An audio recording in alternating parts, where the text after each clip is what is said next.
Oh yeah, Diddy got a podcast. Over the past several weeks, we have covered the release of the heavily redacted Epstein files and many revelations that have come from it, including a war veteran by the name of Sasha Riley claiming to be a victim himself, explicitly accusing President Donald Trump, Supreme Court Judge Clarence Thomas, and even Senator Lindsey Graham of being complicit in PDF file behavior alongside Jeffrey Epstein. The Epstein files also accused Leon Black, former CEO of Apollo Global Management, of sexually abusing children at Epstein's home, including a 16-year-old autistic child and a 10-year-old as well. These allegations were reported years ago and they were investigated, and then they were buried. No charges, no accountability, and this man is still walking free. Not to mention how the files speak many times over about illegal transportation and the unaliving of children, and we have yet to see the arrest of anyone in America. However, in today's episode, we will be exposing the very reason why I believe that many of these predators have New message from Larisha H. not be held accountable. Hi, how are you? I will be inside the security booth, slightly smiling face. Welcome back to another episode of Didi Got a Podcast. And of course, I'm your host, Didi, back with another episode. And as always, I appreciate you all for tuning in. Please hit the like button on your way in. It will really help the video. The link is in the description to the merch store, as we will be running a sale this weekend. T-shirts will be $16 and store-wide everything will be 27% off. That is another way that you can support me. Now that we've gotten it out the way, let's get into today's topic. R. Kelly, P. Diddy, Shirley Temple, and even young actress Judy Garland, who played Dorothy from The Wizard of Oz many years ago, all four of these people have something in common. They are either the victim or the alleged predator of PDF file behavior in the entertainment industry. But more specifically, what they really have in common is that the parents were complicit in each of these scenarios. And that is what today's video will be about. I want to talk a little bit about how many of the things in the Epstein files that we've been reading and seeing and hearing about has been normalized for years, especially in the entertainment industry, as many of us already know already. However, this video is going to be a little bit different because the person in the TV show we'll be talking about today was a bit more blatant than any other example I've ever spoken about on this channel before, as this TV show was engaged in PDF file behavior publicly for everyone to see, and there were no consequences. And the name of that show is called Just Like Mom, which was a Canadian family TV game show that aired on CTV from the years 1980 to 1985. And in each episode, the way that it will work is that three teens, including a child, their mom, or even occasionally their dad, yes, their dad will be present as well sometimes, which I can't even begin to understand that, but I'm getting ahead of myself. It would be a child, their mom, or occasionally their dad that would compete in this game show. And the way it would work is that the children would answer a question while the parents were off stage. And then the parents would try to match those answers similar to the format of the Newlywed Game. And then there was something called the quote-unquote bake-off challenge, where kids had to create a surprise recipe and moms had to identify their child's dish. And then the winning team would be able to spin a prize wheel for things like a trip to Walt Disney World. And we've spent an ample amount of time over the years on this channel speaking about Walt Disney World, its ties to MK Ultra and Freemasonry, but that's a video for another day. The creator of this show was a lady by the name of Catherine Swing, who was the former Miss Canada of 1978. And any of you that's been following this channel so far, at least over the past 2 or 3 months, regarding the Charlie Kirk and Erica Kirk situation, then you would know that I've exposed the modeling industry, its ties to the illegal transportation of human bodies, PDF file behavior, and the entire industry being a front to launder money. So I mentioned that to say that it's no surprise to me that one of the creators of the show, Catherine Swing, is the former Miss Canada, being that she came from that world. So the things that you're about to hear about shouldn't come as a surprise to anybody. So anyways, Catherine came up with the concept of this show, and then she co-hosted the show from season 2 onward. And then the original host of the show was a guy by the name of Stephen Young, who hosted the first season from 1980 to 1981. And then for unknown reasons, he would leave the show, and then he would be replaced by a guy named Fergie Over, who would then co-host the show with Catherine Swing. who was actually his wife.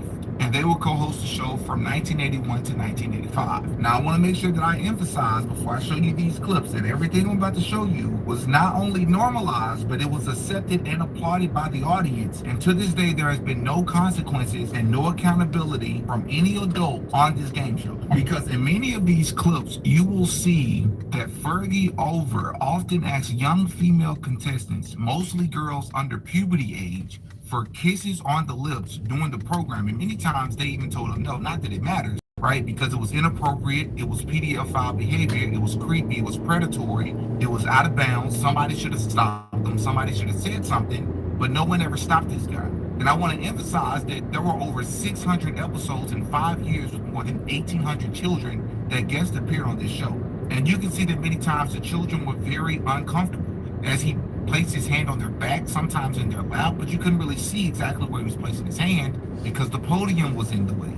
Tara, speaking of kissing, when do you think, and this might become the next rated show soon, when do you think your first kiss will be from a boyfriend? At what age we will accept 1 year either way? Mom has decided she wants to be a Playboy bunny. What will Dad say? You look like a young lady who likes to give lots of hugs and kisses out, do you? You're both very pretty. You have green eyes. Are they? They're not blue. Now, don't tell me that. Look at me. They're green. Are your eyes green? Boy, are they ever pretty. Wow. Have many boys comment on your eyes? Hugs and kisses. I should have known a sweet-looking gal like you would pick that one. You give out kisses, though, don't you, Steph? No. You don't, too? All right, what, you like hugging and kissing? No kisses? Can I have a little kiss, please? You got any boyfriends? Yeah, one. One boyfriend? What do you do to when you're alone together? What do you do to? We have so much fun What do you with do to? 6-year-olds on this show. Heck, you don't have to be afraid of us. I'm glad you let me share this chair with you. This is comfortable up here. But there was even one episode where his wife literally called him a creepy old man, and he just continued on as usual. Well, I guess you can't win the show then. If I don't get a hug and a kiss. Yeah, you hear that? And for the record, the very first guy who initially co-hosted the show, Stephen Young, he wasn't nearly as creepy as Fergie was, but to be clear, he was a little bit creepy. Hey, I'm going to you. As well. Because the whole theme of the show, Right, how a you lot doing? of times they will be asking the children from Taco Bell, right? questions Okay. that even back Here's in your the drink. 1960s when things No were problem. different, it was a different time. I still wouldn't understand and can't understand what things exactly you're looking for, what kind of answer you're looking for Taco stuff. from a child. Okay. with God these bless types you. of questions. You got any boyfriends? Thank you. Yeah, one. One boyfriend? What do you do to when you're alone together? What do you do to? Okay. You just talk? That's all? You wouldn't tell me anyway, would you? Oh, it's right back there. No. And the most Whoops. frustrating thing, outside of the fact that no one was ever held accountable for this, is that Fergie Over will go on to have a very successful career, as he also helped broadcast for the Blue Jays, as he was infamous for the phrase, "How about those Blue Jays?" But he was also given awards later in life, which I've learned over the past 5 to 7 years that this is how the world actually works. It's almost like the good guy finished last phrase. The people who are actually doing the dirt, the people who are the most courteous, are usually the ones that are the most awarded or rewarded.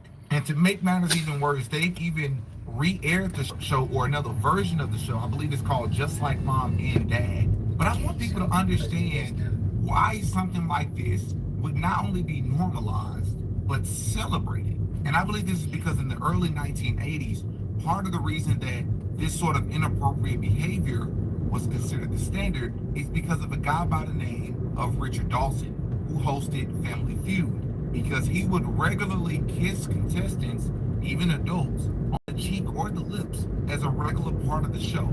Again, I understand these are different times, but that doesn't excuse any of it. So part of the reason why this is important is because you have to understand that a lot of these people are coming from a time frame where these things were normalized, where parents were raising their young female daughters to greet stranger men, to greet their bosses like this. So when we're reading through the Epstein files, a lot of these guys are coming from an era where their parents were teaching them that this was normal behavior, and the times just changed, so they had to go into hiding.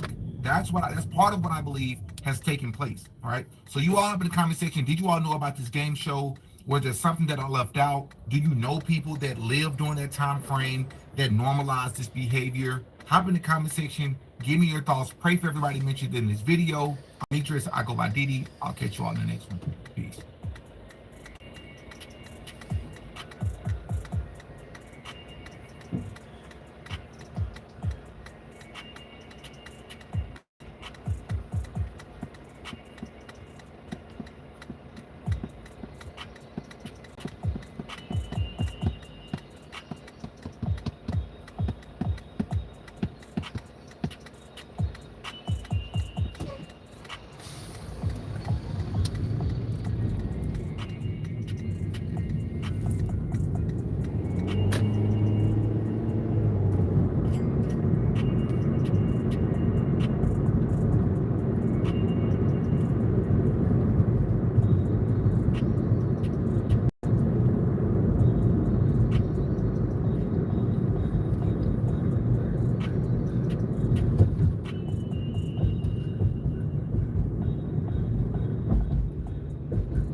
So last week we walked you through the evidence that Jeffrey Epstein wasn't just trafficking girls at a Zorro ranch. He was allegedly running human experiments there.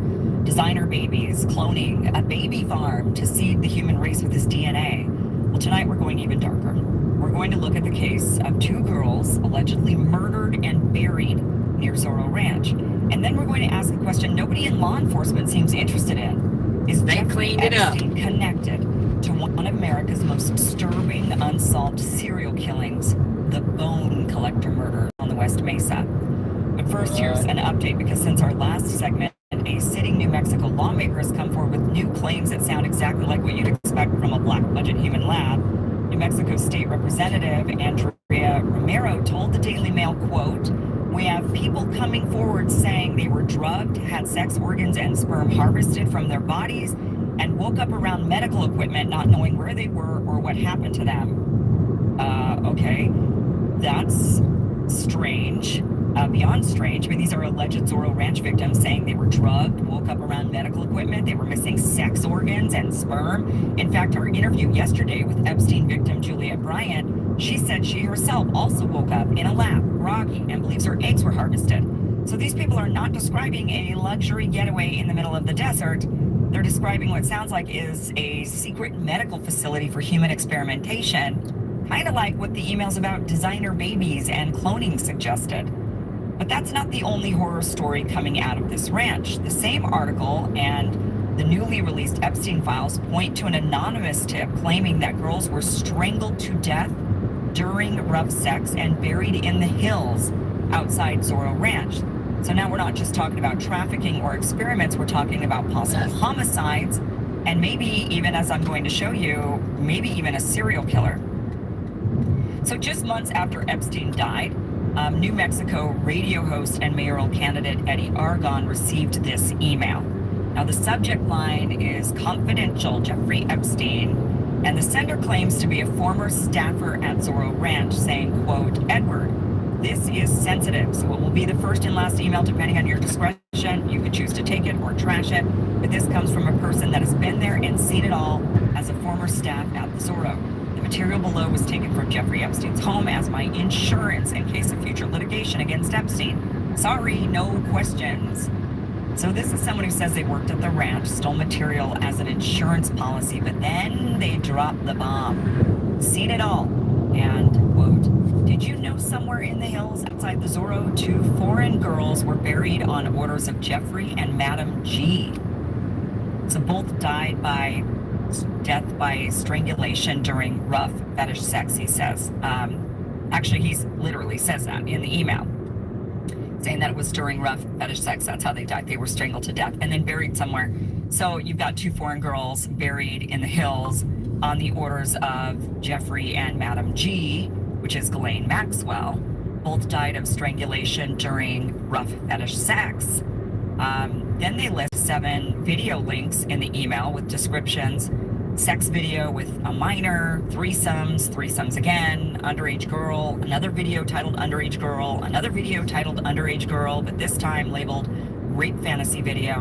And finally, they list a video titled Girl from Bay Area Suicide Attempt Confession to Madam G. And at the end of the email, they ask for Bitcoin to be sent to them. So this is an extortion note from someone who claims to be a former Zorro staffer holding child sex videos and a suicide attempt confession, claiming he knows where 2 strangled girls were buried. Eddie Aragon says he believed the email was legitimate and he forwarded it to the FBI. That's why it's now in the official Epstein files.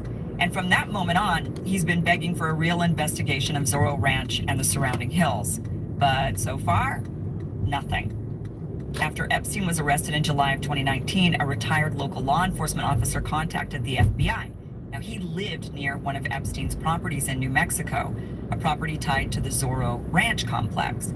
And according to the FBI record, let me just go ahead and show that to you, he reported that a large barn had recently been constructed. It had a garage door that appeared to be a sally port. It had a chimney. He was, quote, concerned the property could potentially have an incinerator concealed within the barn, unquote. I mean, this is what he says. You know, I didn't think it could happen to me, but just recently someone stole my information and actually bought a car under my name in Texas. While I was standing in the Idaho DMV getting my new driver's license, a thief was driving off the dealer lot pretending to be me. And I only caught it because I was getting bombarded with alerts. Now imagine if I hadn't seen them in time. And this is exactly why today's sponsor, Aura, matters. If you've ever wondered how scammers... You never really forget the sound of a man realizing his reality has just broken in half. I still have the tape. I shouldn't have it. I mean, by all rights, the MPs should have burned it along with everything else in the comms shack that night. Or the intelligence boys should have buried it in some vault in Langley so deep that even the dust couldn't find it. But I kept it. Maybe as a memento. Maybe as proof that I wasn't the one who went crazy. It's a reel-to-reel recording from a high-altitude reconnaissance flight, dated 2 days before the first major test of Operation Fishbowl. The pilot was a calm guy, a professional. You can hear the rhythmic breathing in his oxygen mask, the steady hum of the jet engines pushing the envelope of the stratosphere. He was up there at 80,000 feet, looking for weather patterns. Or that's what he was told anyway. Then the screaming starts. It's not the scream of a man being shot at. It's the scream of a man whose eyes are telling him something his brain refuses to process. He yells, "I hit the water! I hit the water! Pull up, pull up!" The panic is absolute, primal. But in the background, you can hear his flight officer, confused, terrified, reading the instruments. "Altimeter reads 80,000, sir. We are at altitude. We are at altitude." And the pilot just keeps screaming about the waves, about the ocean, about the crash. Then there's a sound like metal being twisted by a giant hand, a wet, heavy crunch, and the tape goes to static. That tape was the first crack in the glass. We didn't know it then.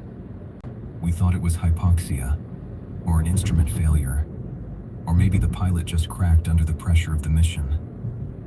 We told ourselves that 80,000 feet is a long way up, and the human mind does strange things when the oxygen gets thin. We were wrong. He didn't hallucinate. He saw exactly what was up there.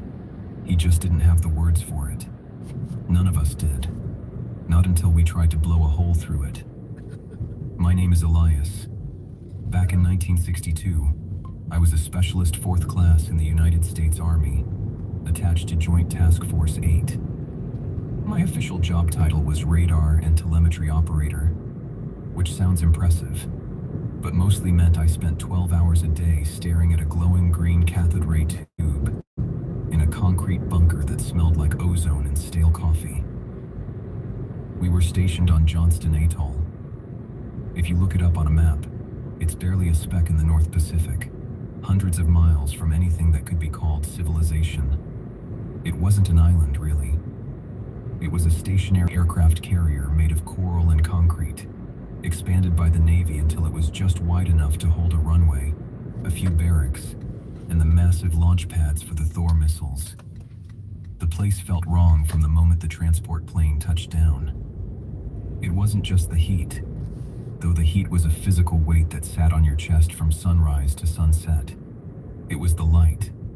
The sun glared off the white coral dust, and the surrounding ocean with a ferocity that made your eyes ache even behind dark glasses. There was no shade, no trees, no relief, just the blinding white ground, the endless blue water, and the sky. The sky was huge out there. It dominated everything. It felt heavy, like it was pressing down on us. Most of the guys, the grunts and the mechanics, they tried not to look up too much. They focused on their boots, on the equipment, on the chow line. But I couldn't avoid it. My job was to watch the sky. My job was to track the things we were sending up into it. We were there for Operation Fishbowl. That was the unclassified name. The official line, the one they gave the press and the guys in the lower ranks, was that we were testing the effects of high-altitude nuclear detonations on communication signals. They said we needed to know if an enemy nuke in the upper atmosphere would blind our radar or knock out our radios. It made sense. It was the height of the Cold War. The Soviets were launching things. We were launching things. Everyone was afraid of the big one.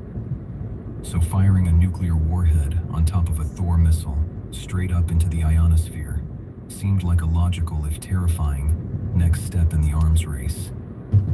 But you learn to read the room in the military. You learn to read the silence of the officers. And the silence on Johnston Atoll was tight. It was brittle. There were civilians all over the place. Men in short-sleeved shirts with badges we didn't recognize, carrying clipboards and looking nervous. They weren't acting like men who were about to test a weapon. They were acting like men who were about to try a dangerous experiment, like kids poking a stick into a sleeping bear's den. I remember the night it started for me. It was about a week before the first scheduled launch, the one they called Bluegill.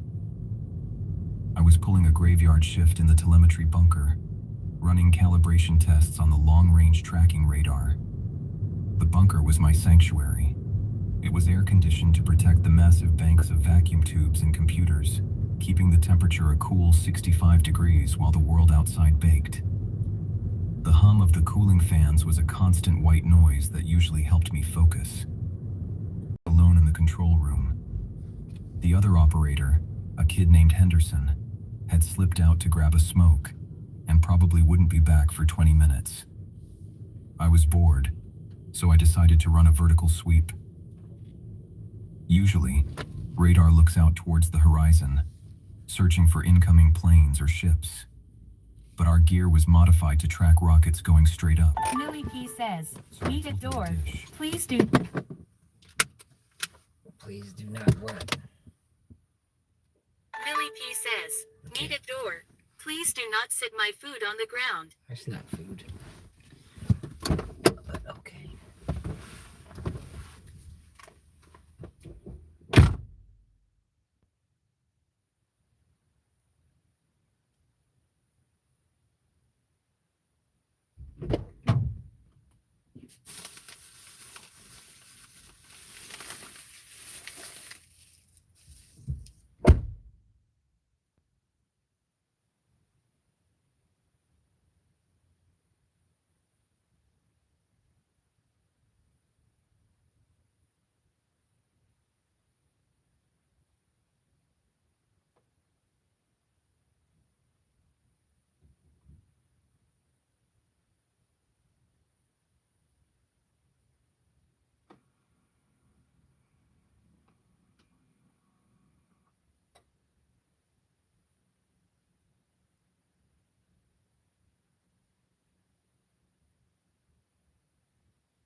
straight up into the black heart of the night sky, and I pulsed it.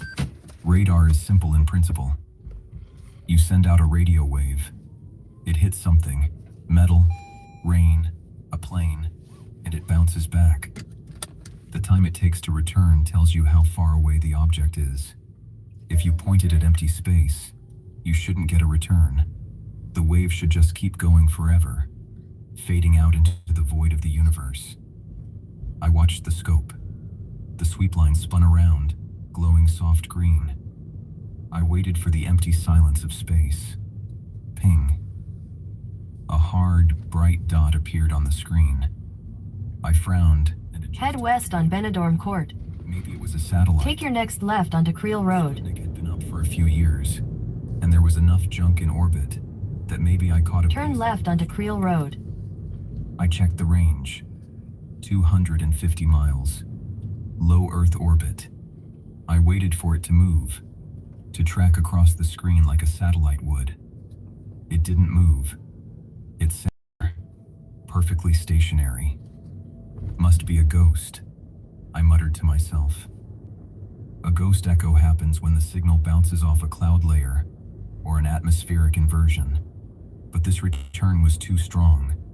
It was solid. I adjusted the azimuth, tilting the dish 5 degrees north. Ping. The dot was still there. Same range, 250 miles. I tilted it south. Ping. Same range. My stomach did a slow roll. I started panning the radar dish in a widening spiral, mapping the sky above us.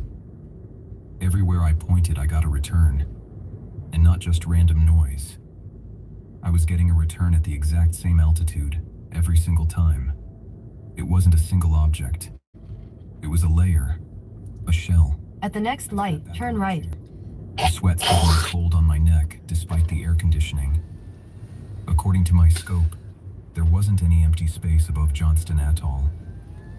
At an altitude of exactly 250 miles, there was a ceiling. A solid radar reflective surface At the light, turn right onto Georgia 279 North. That's impossible, I whispered. I tapped the glass of the scope, hoping it was a malfunction in the cathode tube. I ran the diagnostic on the Klystron tube. All green. The equipment was working perfectly. I sat there for 10 minutes, just staring at that line of light that shouldn't exist. I felt a strange sense of vertigo, like the world had suddenly turned upside down. We are taught that the sky is open, that it goes on forever, stars and galaxies and infinite void. But my machine was telling me that I was sitting in a box. A very large box, but a box nonetheless. Henderson came back in, smelling of tobacco and humidity. What's the word, Elias? We tracking Santa Claus yet? I quickly cleared the scope, zeroing out the tilt. Just noise, I said. My voice sounded thin to my own ears. Calibration is a little off. I'm going to go grab some chow. Suit yourself, Henderson said, dropping into his chair and pulling out a comic book. He didn't look at the screen. He didn't know that the sky had just closed up. I walked out into the night. The air was thick and salty, heavy with the smell of the ocean and the diesel generators that powered the island. I looked up. The stars were there, bright and hard, the Milky Way a dusty stripe across the dark. It looked normal. It looked infinite. But now, looking at it, I felt a crawl on my skin. It looked flat, like a painting on a ceiling. I blinked, trying to shake the feeling, and headed for the mess hall. The mess hall at O200 is a strange place. It's the refuge of the insomniacs, the shift workers, and the men who are too wired to sleep. The fluorescent lights buzzed with the same frequency as the anxiety in the room. I grabbed a metal cup of coffee that looked like motor oil and found a table in the corner. A few tables away, there was a commotion. Sergeant Miller was there. Miller was an MP, A big guy with a face that looked like it had been carved out of granite and then left out in the rain. He was a Korea vet, the kind of guy who didn't get rattled by anything. He was standing over a pilot, a young lieutenant, whose flight suit was unzipped and whose hair was a mess. The lieutenant was shaking. He had a cup of coffee in front of him, but he wasn't drinking it. He was just gripping the table with both hands, his knuckles white. "I'm telling you, Sarge, it's wrong," the lieutenant was saying, his voice too loud for the room. "The angles are wrong. Keep it down, LT," Miller said, his voice low and calm, but with an edge of steel. "You're tired. You need to rack out." "I'm not tired," the lieutenant snapped. "I was doing celestial navigation drills. The sextant doesn't line up. The stars, they aren't where the charts say they should be. They're off by degrees. It's like they moved. Or like the projection is drifting. The room quiet. A few heads turned. "Projection?" Miller asked, his eyes narrowing. "What are you talking about?" It looks like depth," the lieutenant stammered. "When you look through the high mag sights, the stars don't flicker right. They're too steady, like electric lights. And the parallax, there's no parallax." Miller put a heavy hand on the lieutenant's shoulder. "That's enough. You're going to the infirmary." You have to see this because it looks like witchcraft. Because you only need to spray it once and for 8 months. Now prepare yourself. This is going to be a really, really deep episode. We're getting into the billionaire owner of Victoria's Secrets, Lex Wexner, who at once claimed that he was possessed by a demon. Proclaimed possessed by a demon. What's your secret to success? And he's like, I'm possessed by, I have a drive for more. The demon that always wakes up in the morning with Wexner and tweaks and pulls at him. We know this is the world of the jinn. He was heavily connected to Jeffrey Epstein, and just when he started to open up, this is what his attorney had to say to him. In half a mile, use the left 2 lanes to turn left onto the I-285 North ramp. My guest is going to go ahead and break down what he believes was really going on with the material that was sent to Jeffrey Epstein from the Kaaba. Jeffrey Epstein? This guy's been talked about for years. Have you also heard of this redemption through evil? We'll get into the fake messiahs by the name of Zabati Zivi, who later became a fake Muslim, and someone else after him also claimed the same thing, and Jacob Frank, his successor, were both individuals who claimed to be the Messiah and who promoted this redemption through evil. These were promoting the satanic rituals like you're seeing through Jeffrey Epstein and the elites. Are people still talking about this guy, this creep? And for the sports fans, do not worry.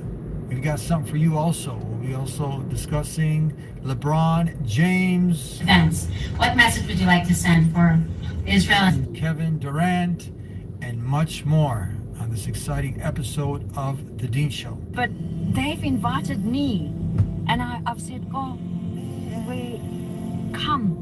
And they invite me, and every single person invites me every day to come in. And I love it. I love it. Am I going to convert?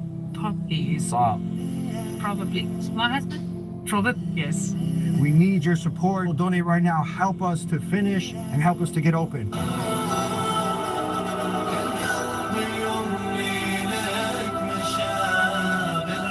Well, specifically, I talked to Ellie de Rothschild.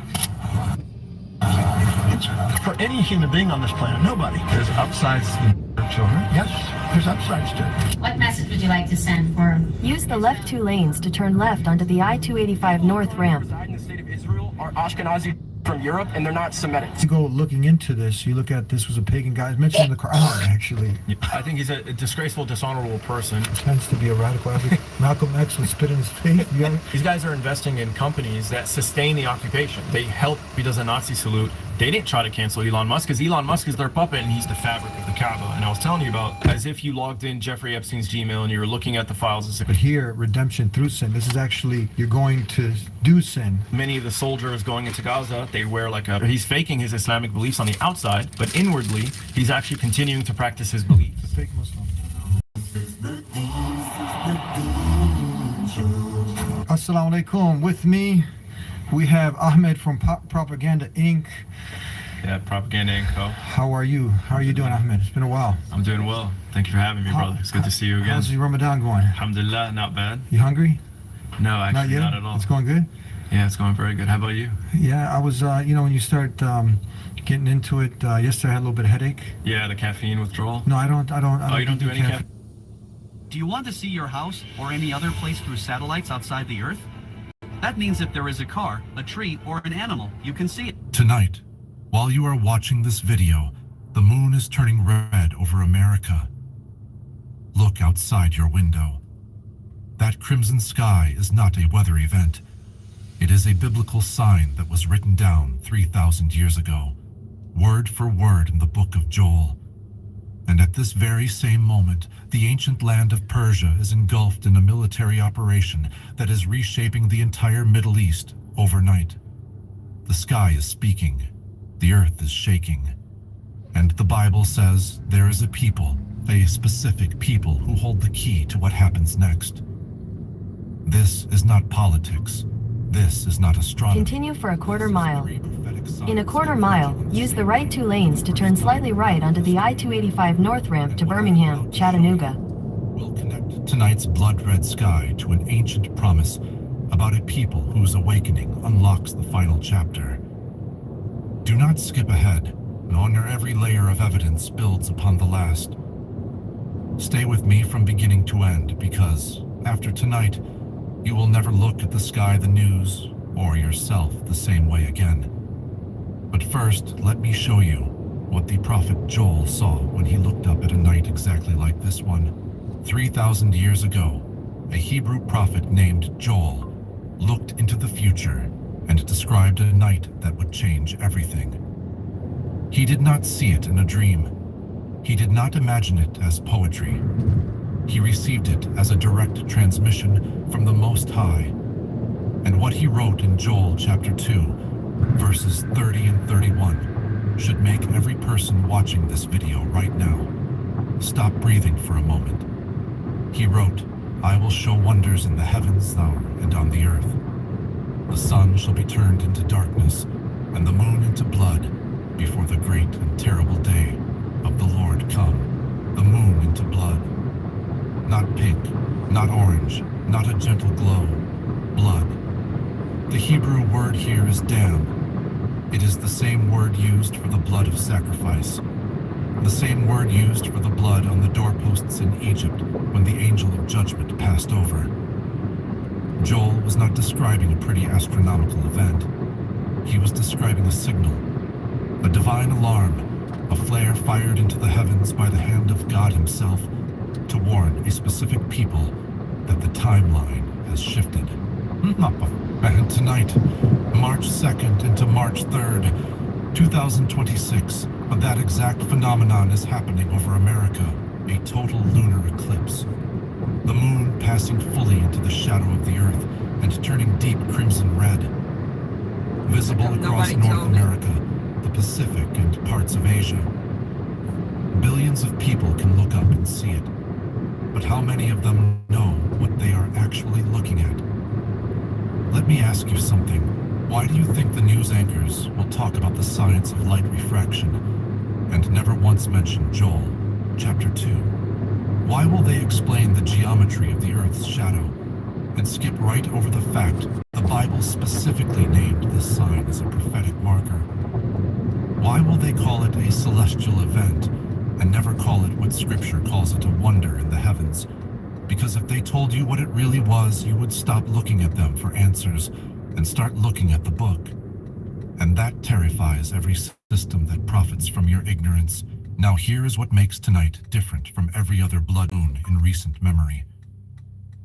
This is the last total lunar eclipse visible on Earth until December 31st, 2028, Let me say that again, because I need you to feel the weight of it.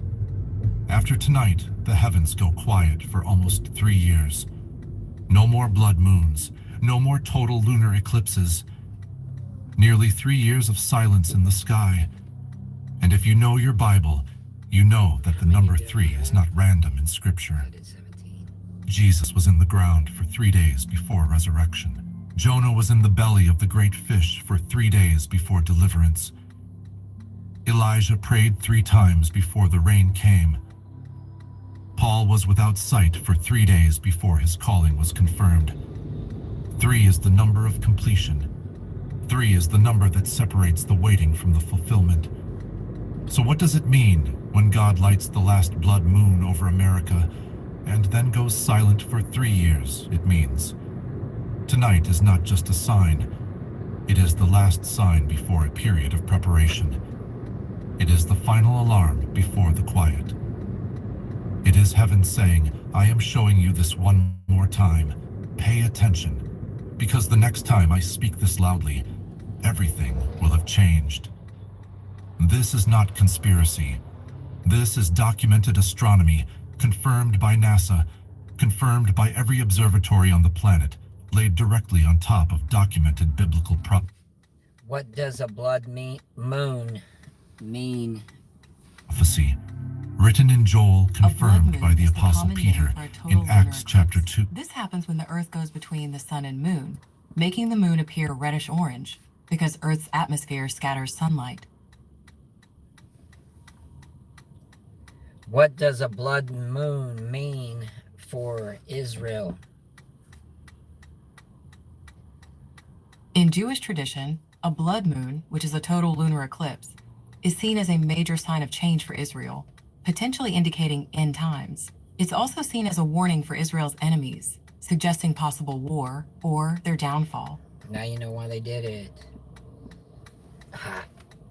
Whoa. I thought it was going to be a warning to Israel, but it's not. It's a warning to their enemies. It's a encouragement for Israel.